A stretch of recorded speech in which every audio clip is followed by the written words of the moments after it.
पंखे ते बैठियां चिड़ियां ने, इन्हां चिड़ियां डरो डर उड़ जाना। दोस्तों इस सुहाग रूपा जिहड़ा गीत है सचमुच हिरदे वरदा एक जिहड़ा गीत है। कैसी विडंबना है कि एक घर च धी जन्म लैंदी है, ਉਹਦੇ ਖੇਡ ਨੂੰ ਖਿਡੌਣੇ ਮਾਪੇ ਦੇ ਘਰ ਰੋਂਦੇ ਨੇ। ਆਸਤਾ ਆਸਤਾ ਕੁੜੀ ਵੱਡੀ ਹੁੰਦੀ ਤੇ ਵੀ ਉਹਦਾ ਮਨ ਜਿਹੜਾ ਉਹ ਇੱਕ ਪੱਖੀ ਜਾਂਦਾ ਕਿ ਇੱਕ ਘਰ ਮੇਰਾ ਇੱਕ ਦਿਨ ਪਰਾਇਆ ਹੋਣਾ, ਕੋਈ ਦੂਏ ਘਰ ਜੀਏ, ਆਪਣਾ ਘਰ ਵਸਾਉਣਾ ਹੈ। ਰਾਜੇ ਮਹਾਰਾਜੇ ਵੀ ਕਦੇ ਆਪਣੀ ਧੀ ਘਰ ਨਹੀਂ ਰੱਖੀ ਸਕੇ।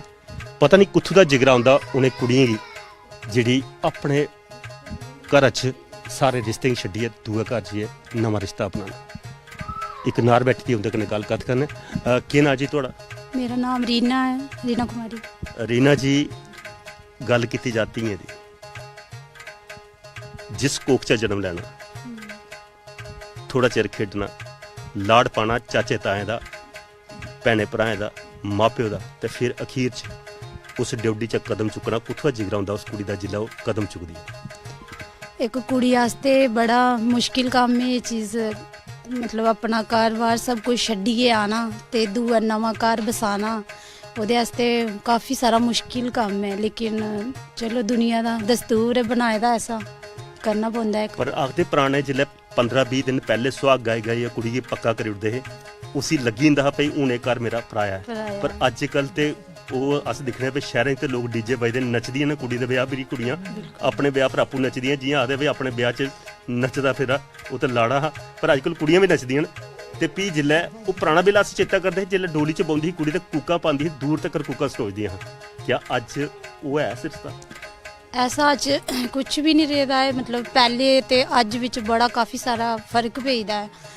जियां कि पैह्ले कुड़ी पैह्ले म्हीना पैह्ले उ'नेंगी रोइयै दसदे हे, उसी पक्का करदे हे कि तेरा घर एह् जा दा, तू पराई होवा नी सारे कोलों छड्डियै, एकदम ओह्दा रिश्ता जेह्ड़ा पिच्छे तो तोड़ी ओड़दे हे। ते इक कुड़ी जेह्ड़ी पैह्ले आह्ली ही ओह् बाकी रिश्ता तोड़िए और अपने अग्गे आह्ला परिवार पूरा बसांदी ही। लेकिन देखो जियां अज्ज की ओह् डांस करिए जां नच्चिए गाइए दसदे उ'नेंगी अग्गे जे भी इ'यां नच्ची गाइए अपना अगला जेह्ड़ा बसांदी ते पिच्छे ही अग्गे नचदियां गांदी ने, अग्गे अपनी उंगली भी नचांदियां न। ओही समझी लैओ तुस कुछ भी है ते इ'यां मतलब कि पिच्छे जुड़ी दियां रौंह्दियां न, ओह् ज्यादातर अपना पिच्छे आह्ली साइड खिच्च रखदियां। फिर एह् कि अग्गे ओह् घर बसाने थोड़ा उ'नेंगी परेशानी थी। इक पता लग्गेआ कि तुस अपनी पंचायत दा प्रतिनिधित्व भी करा दे, मौका मिले दा पंच बनी दियां जी। मर्द प्रधान समाज दे विच इक औरत दा राजनीति विच किन्ना महत्व समझदियां तुस? चलो असें बड़ा शुक्रिया करनी आं, मैं अपनी जेह्ड़ी मेरी वार्ड ते मैंबर न सारे मतलब लोग न जेह्ड़े इन्हें मिगी चुनेआ, मतलब काबिल लग्गियां इस इन्हें मिगी चुनेआ, इंदा बड़ा शुक्रिया करने आं। एह् किस्मत बिच होंदा है कि असें मौका मिले दा, अपने समाज बिच मौका मिलदा कि अस अग्गे अपने ग्रां दा अपनी वार्ड दा कुछ अग्गे करचे, भला करचे कुछ। इक गल है चंगियां गल्लां घट्ट होंदियां, मंदियां तौले आउंदियां। अजकल कुसै दा घर बिंद कुंडा खड़के ते बारी आई जंदी पंच दी ते सरपंच दी। जी जी ओह् ते बिल्कुल है, सरपंच और पंच पैह्ले आंदे न ओह् ते काफी सारी परेशानियां ज्यादा उल्ला मुश्किल होंदा जिल्लै लाड़ा कुसा दा फक्की लाइया होंदा सिंझां लै। बिल्कुल ओह् काफी सारियां परेशानियां असें झेलना पौंदियां, लेकिन चलो फिर भी ठीक है। ते केईं बारी अस सुनने भी जनानी किट्ठे होइयै समूह बनांदियां ते उ'नें भी शैल नप्पी लैंदियां न, कदें ऐसा प्रयास कीता? नहीं, मेरा ग्राम बड़ा अच्छा है, मेरी वार्ड बड़ी अच्छी है, मतलब मेरी हर गल सुनदियां समझदियां न। अज तक मेरे कन्नै ऐसा कुछ उन्होंने मिस व्यवहार नहीं किया है, मतलब हर एक गल जियां कि तुंदा मैसेज मिलेआ एक फोन उप्पर सारियां लेडीज कट्ठियां होइयां मेरा बड़ा साथ दिंदियां। हुण जियां गल है ओह् ते चलो ठीक है, पर सस्स नूं ते टप्पक भी बड़े आउंदे न घरा दे बिच। जे कुसै सस्सू ने बिंद कुसै नूंहें किश आखेआ ते नूंह रुस्सियै चली जंदी, जां ते सस्स जेह्ड़ी है उसी ठाना टकाई ओड़दी बिंद गल्ल आखी है। ऐसे ते नहीं कोई? ऐसे भी आए न केस साढ़े कोल, काफ़ी बारी आए न ऐसे केस, ते उ'नें भी अपने कोल कोशिश कीती है सैटअप करने। हाँ जी।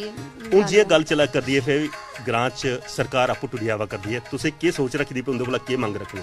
साढ़ी अस इक उम्मीद परिवार कन्नै जुड़े दे आं, सैल्फ हैल्प ग्रुप बोलदे जिसी, एह् काफ़ी सारियां लेडीज़ जुड़ी दियां न। ओह्दी तरफ दा असें इक रक्खे दा है प्रोग्राम, मतलब जियां कि जिस लेडीज़ दी जो चीज़ आंदी बनाना असें बनाइयै रक्खे दा है। कल जियां मतलब आंदे बैक टू विलेज ते उं'दे अग्गें असें रक्खना, स्वैटर आंदियां, कोई बिन्ना होई गेआ, कोई जो भी चीज़ आइटम जो भी असें बनाई दी ओह् असें। पर जेह्ड़ी चीज़ां अस दिक्खा करने पैह्ले ते हर घर दे विच खास करियै ਔਰਤ ਕੀ ਹਰ ਕੰਮ ਆਉਂਦਾ ਜੀ ਅੱਜ ਕੱਲ੍ਹ ਵਾਲੀ ਪੜ੍ਹੀ ਲਿਖੀ ਦੇ ਕੋਈ ਖਸਮਾਂ ਦਾ ਬੀੜਾ ਟੁੱਟਿਆ ਤੇ ਉਹ ਵੀ ਦਰਜੀ ਕੋਲ ਜਾਣੇ ਪੈਂਦਾ ਕਿਆ ਆਪਣੇ ਹੱਥ ਸਿੱਧੇ ਕਰਨੇ ਚਾਹੀਦੇ ਨਹੀਂ ਕਰਨੇ ਚਾਹੀਦੇ ਹਨ। ਔਰ ਖਾਸ ਕਰ ਮੇਰੀ ਵਾਰਡ ਦਾ ਜਿਹੜਾ ਮੈਂ ਆਪਣੀ ਵਾਰਡ ਦਾ ਸੁਣਾਨੀ ਹਾਂ, ਮੇਰੀ ਵਾਰਡ ਵਿੱਚ ਹਰ ਇੱਕ ਲੇਡੀਜ਼ ਐਸੀ ਨੇ ਕਿ ਜਿੰਦੇ ਅੰਦਰ ਕੁਛ ਨਾ ਕੁਛ ਟੈਲੈਂਟ ਹੈ, मतलब हर एक टैलेंट कन्नै जुड़ी दियां न, उंदे विच अग्गे कुछ करने दा जज्बा भी रखदियां न। ते बाकी दा ते मैं जानदी नहीं कि जो अज्ज दा सोसाइटी चला दी है वो ते काफ़ी मुश्किल आनी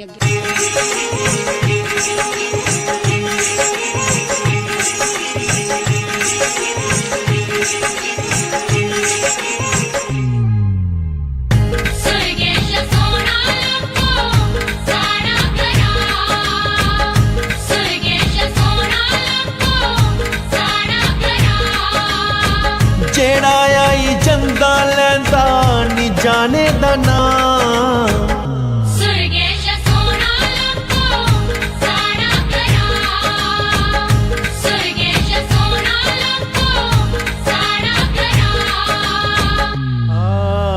बोली पाली नाराने हरे भरे खेत ते चोने पासे बाराने कर परोना ना आयो कोठे बोले कां सुरगेश सोना लखो कर परोना ना आयो कोठे बोले कां सुरगेश सोना लखो साड़ा करा सुरगेश सोना लखो साड़ा करा।